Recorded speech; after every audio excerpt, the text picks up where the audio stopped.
नमस्कार दोस्तों, कैसे हैं आप। आज की हमारी कहानी है जलेबियाँ। किसी को स्टेशन भिजवा दो जी, कानपुर वाली दीदी की ट्रेन आने ही वाली होगी। नहीं तो आते ही कहेंगे कि बबलू तुझसे इतना भी न हुआ कि दीदी को लेने स्टेशन आ जाता या किसी को भेज ही देता। मेरी पत्नी सुनीता ने बड़े ही मजाकिया ढंग से शादी के अनगिनत कामों के बीच मुझे एक जरूरी काम याद दिलाया, तो मैंने जल्दी ही किसी को दीदी को स्टेशन से लाने के लिए भेज दिया। अच्छा, वो बारातियों के गिफ्ट देख लिए ना तुमने, ठीक है ना, मैंने सुनीता से पूछा। तो उसने अपना एक हाथ मेरे कंधे पर रखते हुए अपने दूसरे हाथ से एक गर्म चाय की कप मेरे हाथ में थमा दी। 2 पल को सांस भी ले लो जी, सब बढ़िया है। हम हमारे हिसाब से सब अच्छा ही कर रहे हैं। अब थोड़ी बहुत 19-20 हो जाएगी तो कौन सा तूफान आ जाएगा। पहले आप शांति से बैठकर चाय पी लीजिए और भगवान पर भरोसा रखिए। देख लेना, ऊपर वाले की कृपा से सभी काम बड़े अच्छे से संपन्न होंगे। हाँ, सुनीता कहे तो सही रही हो, पर बेटी की शादी की तैयारियों में जुटा पिता कभी चैन से बैठा देखा है? तो मैं चैन से कैसे बैठ सकता था भला। और सुनीता को भी कहाँ चैन था। 2 पल भी एक जगह न ठहरती। कभी उसे एक काम याद आता तो कभी उसे वो काम याद आता। खैर, हम दोनों ही बड़े उत्साहित और साथ में कुछ चिंतित भी थे। अब हमारी छोटी बिटिया प्रिया का ब्याह जो हो रहा था, शादी की सब तैयारियां लगभग हो चुकी थी। मैरिज हॉल की बुकिंग, रिश्तेदारों को दिए जाने वाले उपहार, बारातियों के स्वागत का इंतजाम, बर्तन, गहने, कपड़े इत्यादि की खरीदारी, शादी की तैयारियां मैंने अपने सामान से कहीं ज्यादा कर ली थी। चूंकि मेरे हिसाब से यह हमारे लिए आखिरी बड़ा खर्चा था। पहले 2 बड़ी बेटियों की शादी में तो फिर भी पीछे वाली बेटियों के लिए सोचना था, मगर अब सिर्फ प्रिया ही थी, इसलिए प्रिया के ब्याह में किसी तरह का कोई भी कमी रखना नहीं चाहता था। सुनीता अक्सर शादी के बढ़ते हुए खर्चों में मेरा हाथ पीछे को खींचती, पर ब्याह की हर्ष उल्लास में कहाँ ब्याह से इतर भविष्य के खर्चों के लिए सोचने बैठता। ब्याह तो अब केवल एक ही सप्ताह रह गया था, तभी प्रिया के होने वाले ससुर जी का कॉल आया। नमस्कार समधी जी, कैसे हैं? हो गई शादी की सारी तैयारियां? जी नमस्कार, यूं तो सारी तैयारियां हो गई, पर तैयारियों का क्या है भाई साहब, शादी वाले दिन तक चलती ही रहती हैं। हाँ हाँ, सही कह रहे हैं आप जी, उन्होंने ठहाका मारते हुए कहा। बबलू जी, एक बात करनी थी आपसे। जी कहें भाई साहब, मैंने कुछ चिंतित पर विनम्र भाव से कहा।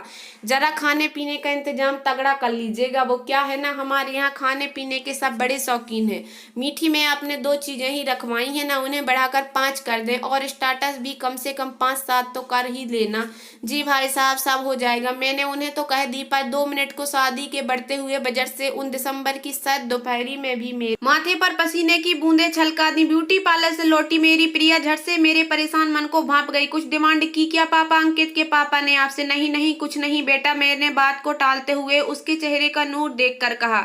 अरे वाह, चांद सी चमक रही है हमारी बिटिया रानी। पार्लर जाकर तो तेरा चेहरा और भी खेल उठा है। अपनी माँ को भी ले जाती, वो भी थोड़ा यंग दिखने लगती। मैंने अपने बगल में बैठी प्रिया की माँ सुनीता को कोहनी मारते हुए छेड़ा। पापा आप बात मत घुमाओ, बोलो जल्दी क्या बोले? अंकित के पापा खाने के कुछ आइटम बढ़ाने को कहा है। लाख इशारे करने पर भी सुनीता ने अपना मुंह प्रिया के सामने खोल दिया। आखिर उसका डर भी तो जायज था। बुढ़ापे में ही तो सबसे ज्यादा पैसों की जरूरत पड़ती है, और मैं तो अपनी सारी जमा पूंजी खर्च करने लगा था। आप अब एक भी खाने के आइटम नहीं बढ़ाएंगे? उसने मुझे बिल्कुल उसी तरह डांटा जैसे मैं कभी छोटी सी प्रिया को डांटा करता था। एक भी और चॉकलेट नहीं प्रिया, वरना दांत सड़ जाएंगे। आपकी बेटी नौकरी करती है पापा, और अंकित भी इन सब बातों के खिलाफ है। मुझे दहेज लेने वालों के यहाँ नहीं जाना पापा। आप ही तो कहते हैं कि दहेज बहुत बुरी प्रथा है, फिर आप ही आज इस बात का समर्थन करने लगे। नहीं बेटा, यह सब दहेज नहीं होता। उन्होंने तो दहेज की बात तक नहीं की। तू इन सब बातों में मत पड़। अंदर जाकर अपना नया लहंगा देख कर आ। अभी अभी तेरी माँ के साथ जाकर लाया हूँ, बिल्कुल तेरे मन मुताबिक, जरी वाला काम, सुनहरा सुर्ख लाल। प्रिया मुंह बनाते हुए अपने कमरे में चली गई। प्रिया का समझ रहा था, पर अंकित जैसा लड़का मिलना आसान भी तो नहीं था। बेहद सभ्य, पढ़ा लिखा, सुलझा हुआ। पहली मुलाकात में ही उसने साफ कर दिया था कि वह सिर्फ प्रिया को चाहता है और कुछ भी नहीं। दहेज जैसी बातों से तो वो कोसों दूर है। जैसे वैसे अंकित के पापा ने भी ऐसी कोई मांग नहीं की थी। बारातियों का अच्छा स्वागत, उनके उपहार से सब थोड़ा दहेज होता है। हाँ, उन्होंने इतना जरूर कहा था कि बस शादी ऐसी होनी चाहिए कि उनकी नाक ऊंची बनी रहे। इस सब का अर्थ आप जो चाहे निकाल सकते हैं। खैर, मुझे मेरे ईश्वर पर पूरा भरोसा था। मुझे पता था पिछली 2 बेटियों की शादी की तरह तीसरी शादी भी बड़े अच्छे से संपन्न कर लूंगा। तीन बेटियों के कैसे ब्याहेगी, 3 लड़कियों के बाप हो, जरा सोच कर पैसे बचा कर खर्च किया करो। इस तरह के ताने लंबे समय से सुनता आ रहा था, पर कभी इस तरह की बातों को दिल पर नहीं लिया। पर आज थोड़ा परेशान था। मेरे दोनों बड़े दामाद मदद के लिए तैयार थे, यहाँ तक कि होने वाले तीसरे नंबर के दामाद अंकित ने भी बार बार पूछा, पापा जी कोई दिक्कत हो तो नहीं, कोई मदद हो तो कर दूंगा। मैं अब तक अपने बलबूते पर करता आया था, सो अब भी मुझे विश्वास था मुझसे सब हो जाएगा। मैरिज हॉल सज चुका था। प्रिया दुल्हन के रूप में बेहद प्यारी लग रही थी। सुनीता कुछ परेशान सी थी, वो बार बार एक जगह जाकर सारे इंतजामों को देखकर तसल्ली कर रही थी। मैं तमाम कामों के बीच मीठे के आइटम बनवाना और स्टेटस बढ़वाना भूल गया। बारात को समय था और मेरे मेहमान शादी की तैयारियां देखकर खुश हो रहे थे। बाहर एक अध्यापक भी इतने ठाठ बात से 3 बेटियों का ब्याह कर सकता है भला? आप भगवान को बड़ी कृपा है बबलू जी। मेरे स्कूल की एक अध्यापक ने मुझसे कहा, सही बात कह रही हैं मैडम आप, बबलू जी का जैसा नाम है वैसा ही काम है। कहीं वे कंजूसी नहीं करते। उन्होंने न जाने कितने गरीब बच्चों की फीस कितनी ही बार जमा की है। सच ही तो है, कर्म लौट कर आता है। बस ये सब आपके उन्हीं अच्छे कर्मों का नतीजा है बबलू जी। इस बार स्कूल के प्रिंसिपल साहब मेरी तारीफ कर रहे थे।